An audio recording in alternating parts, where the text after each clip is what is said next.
ಅಗ್ನೆ, ನೀನು ಹುಷಾರಾಗಿದ್ಯಾ ಅಂತ ಕೇಳಿ ನನ್ಗೇನ್ ಮಾತಾಡ್ಬೇಕು ಅಂತಾನೆ ಗೊತ್ತಾಗಿಲ್ಲ. ನಿನ್ನ ಪಕ್ಕದಲ್ಲಿ ಕೂತು ಖುಷಿ ಖುಷಿಯಾಗಿ ಮಾತಾಡ್ಬೇಕು ಅಂತ ಅನಿಸ್ತಾ ಇತ್ತು. ಆದ್ರೆ ಈ ರೀತಿ ಮಾತಾಡ್ತೇನೆ ಅಂತ ಅನ್ಕೊಂಡಿರ್ಲಿಲ್ಲ.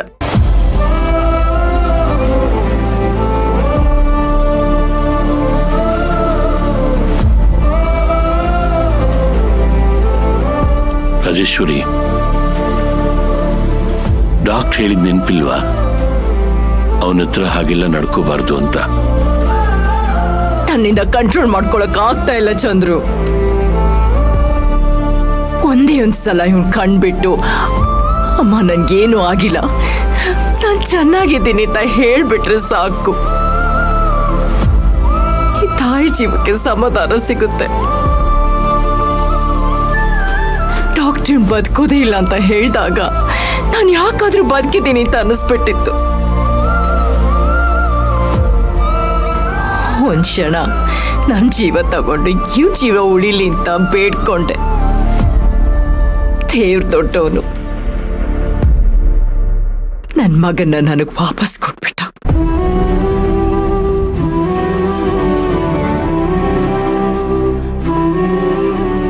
ಈಗ ಇವನು ಎದ್ದು ಒಂದೇ ಒಂದ್ಸಲ ನನ್ನ ಪ್ರೀತಿಯಿಂದ ಅಮ್ಮ ಅಂತ ಕರೆದ್ಬಿಟ್ರೆ ನನ್ನ ಜನ್ಮ ಸಾರ್ಥಕ ಆಗುತ್ತೆ.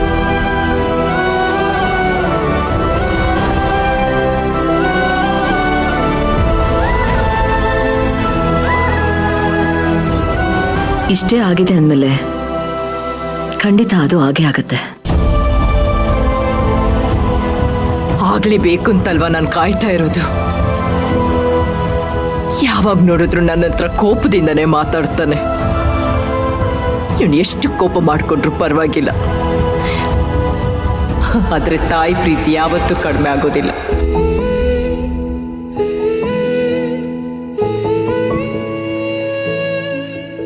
ರಾಜೇಶ್ವರಿ, ಮಕ್ಕಳಿಗೆ ಆಪತ್ತು ಬಂದಾಗ ಹೆತ್ತವರಿಗೆ ನೋವಾಗೋದು ಸಹಜ.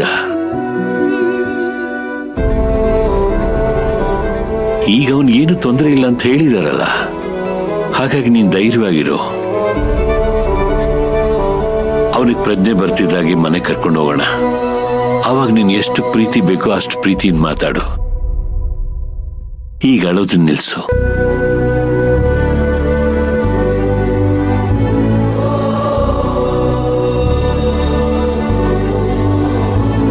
ಚಂದ್ರು, ನೀವು ಹೋಗಿ ಡಿಸ್ಚಾರ್ಜ್ ಫಾರ್ಮ್ಯಾಲಿಟೀಸ್ ಎಲ್ಲ ಕಂಪ್ಲೀಟ್ ಮಾಡಿ. ಸಮಂತ, ನೀನು ಹೋಗಿ ವೆಹಿಕಲ್ ರೆಡಿ ಮಾಡು. ಸರಿ ಮಾಮ್, ನಡಿಯ.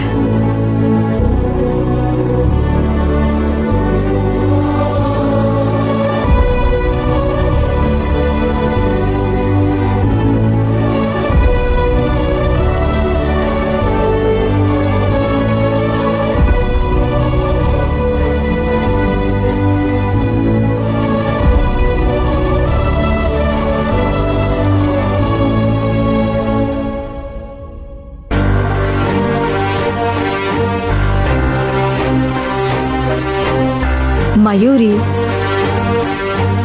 ನೀನ್ ಹೇಳ್ತಿರೋದು ನನಗೆ ಸ್ವಲ್ಪನೂ ಇಷ್ಟ ಆಗ್ತಿಲ್ಲ.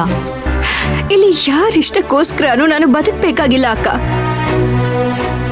ನನ್ನ ಇಷ್ಟದ ಪ್ರಕಾರನೇ ನಾನು ಬದುಕಬೇಕು ಅಂತ ನಾನು ನಿರ್ಧಾರ ಮಾಡ್ಕೊಂಡ್ಬಿಟ್ಟಿದ್ದೀನಿ.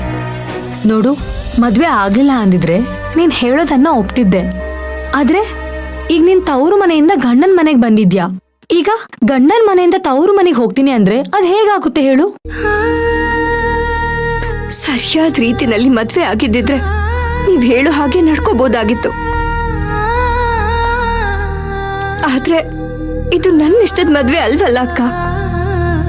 ಪದೇ ಪದೇ ಇದನ್ನೇ ಹೇಳ್ಬೇಡ ಮಯೂರಿ. ನೋಡು, ಇಷ್ಟನೋ ಇಷ್ಟ ಇಲ್ದೇನೋ ಗೊತ್ತಿಲ್ಲ, ನಿನ್ ಕುತ್ತಿಗೆಗೆ ಮಾಂಗಲ್ಯ ಬಿದ್ದಿದೆ.